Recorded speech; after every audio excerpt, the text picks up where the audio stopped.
39 amount అక్కడ మేము అడిగింది 1 ఎకరం అప్పుడు సార్ అది 1 ఎకరం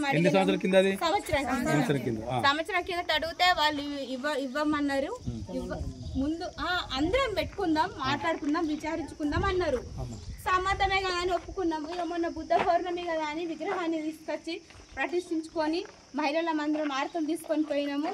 ఇక మగవాళ్ళందరూ వంటలు చేద్దాము, మరి బుద్ధ పౌర్ణమి వేసుకుంటున్నాం కదా మంచిగా ఘనంగా వంటలు చేద్దామని మగవాళ్ళు నీళ్ళకు వంట సామాన్లకు పోయిండు. మేము లేడీస్ పడి ఉన్నాము. ఇక మేము ఒక 70 గడుపుకుంటాము. 70 గడపలు ఒక 70 మంది, 75-80 వరకు వాళ్ళు మొత్తం 500 మంది, అన్ని కులాలు. ఇక అన్ని కులాలు బీసీ వాళ్ళు అందరు వచ్చి ఏకంగా ఆడవాళ్ళ ఏమేమేమల్లేమి ఇక మా జెండా పంచరంగుల జెండాని వీకేసిండ్లా. జెండాని వీకేటప్పుడు మేము దగ్గరికి పోయినాం. మా జెండాని వీకకండి అంటే వాళ్ళు మాకు వినకుండా వాళ్ళ జెండాలు వాతడం జరిగింది. ఆ జెండాలు వాతేటప్పుడు మేము జెండాని ఆపితే ఆ జెండాలు బట్టి కొట్టడం, దాడి చేయడం, లేడీస్ అని చూడకుండా అందరినీ కొట్టడం, తండడం, గుద్దడం, అందరి మీదకి ఒక్క బండలు ఇంత బండలు సార్ ఇసురితే లలిత ఆమె నెత్తి వలిగింది. ఆమె ఇక్కడ లేదు. ఇప్పుడు ఈ 2-3 రోజుల నుంచి హాస్పిటల్ ఉండే. ఇప్పుడు వాళ్ళ పేరెంట్స్ వచ్చి ఇంటికి తీసుకెళ్ళిపోయింది ఆమెని. ఆమెకు భర్త లేదు, 6గురికి గాయాలైనాయి సార్. భర్త లేడు, నెత్తి మొత్తం వలిగిపోయింది. ఒక ఆమెకు కడుపు ఇట్లా కిందేసి తొక్కిళ్ళు, ఆమెకు కూడా తల్లిగారులు తీసుకుపోయిండు. మొత్తం ఇళ్ళకి తాళాలు వేసినాం సార్. ఎందుకంటే ఇళ్ళల్లో ఉంటలేం, పోలీసు వాళ్ళు వచ్చి మాకు తీసుకుపోతున్నారు. మీ ఆధార్ కార్డు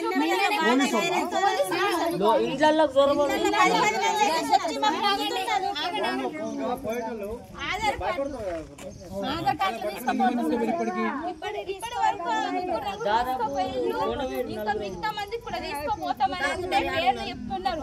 నీ పేరు ఏమో నీకు తీసుకో ఇట్లా మాట్లాడినాం కదా, మాట్లాడుతున్నా కదా, ఆధార్ కార్డు అడుగుతారేమో అని అందరు సార్. ఎక్కడో లెక్కర ఊరంతా పరారైపోయింది, లేరు. తాళాలు ఉన్నాయి అందరికి ఇళ్ళల్లో వచ్చి పోలీసు వాళ్ళు ఆధార్ కార్డులు అడిగినాక ఎవరు ఎరకుంటా ఉంటారు. ఎమ్మెల్యే గారైతే ఇప్పటి వరకు మా ఊళ్ళోకే రాలేరు, ఎవరికి కాల్ చేయలేరు, ప్రశంసించలేరు. హాస్పిటల్లో ఉన్న వాళ్ళ దగ్గర కన్నా వచ్చి వాళ్ళకి అమ్మ మేము ఉన్న భరోసా ఇవ్వలేరు, అక్కడ కూడా రావడం లేరు. కానీ ఎమ్మెల్యే వచ్చినామని మాత్రం ప్రెస్ మీట్ కు చెప్పడం జరిగింది. వచ్చినా నేను పోయినా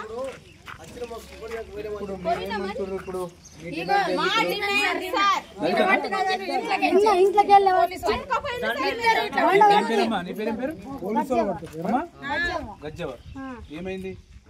నేను బిల్లించిపోయాను. అయితే పోలీసు వాళ్ళు ఉన్నారని తెచ్చిన. మళ్ళీ ఏం చేసిన, రేపు పలకపోతామని పెండ తీసుకొచ్చిన. అమ్మ అన్నారు. నేను చేత కడుక్కున్నా, ఇంట్లో పోయినా పిల్లలు ఉన్నారు భయపడ విక్కిరని అలా కలిపేస్తాను. వచ్చిండ్రు రెట్టబట్టిండ్రు మంచుకోక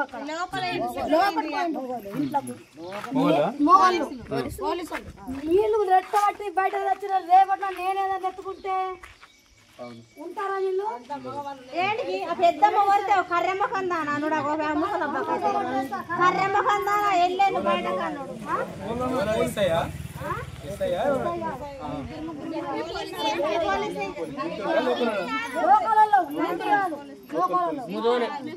గుంజుకోపోయిందని నాకు కూడా మళ్ళీ సాయంత్రం తెలిసింది సార్. నేను చూసిన సరే మీకు గుంజుకోగానే ఏం చేసారు అందరు అప్పుడు వస్తా అప్పటిదాకా రాని నేను అన్నా. ఇప్పుడు మీరు ఏం కోరుతున్నారు? ఎటువంటి న్యాయం జరగాలని కోరుతున్నారు? మీకు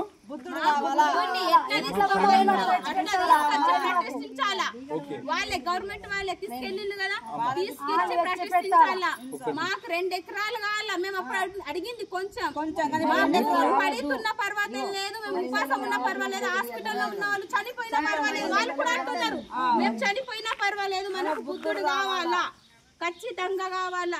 బుద్ధ పౌర్ణమి రోజు బుద్ధుని ప్రతిష్ఠించినాక తీసుకెళ్లడం అన్నది అవమానకరమైన విషయము. మీరే కొంచెం ఆలోచించాలా సార్. ఇక నవనీత సార్, బుద్ధులు నవ్వుతా, మీరే ఆలోచించి చెప్పండి సార్. బుద్ధ పౌర్ణమి రోజు బుద్ధుడిని ప్రతిష్ఠించిన తర్వాత తీసుకెళ్లడం అన్నది ఎటువంటి న్యాయమో మరి మన ప్రభుత్వం చెప్పాలా.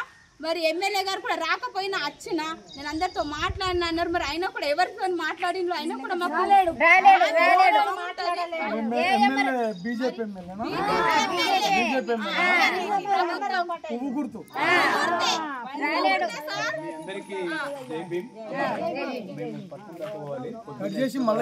మీటింగ్ అయింది కదా.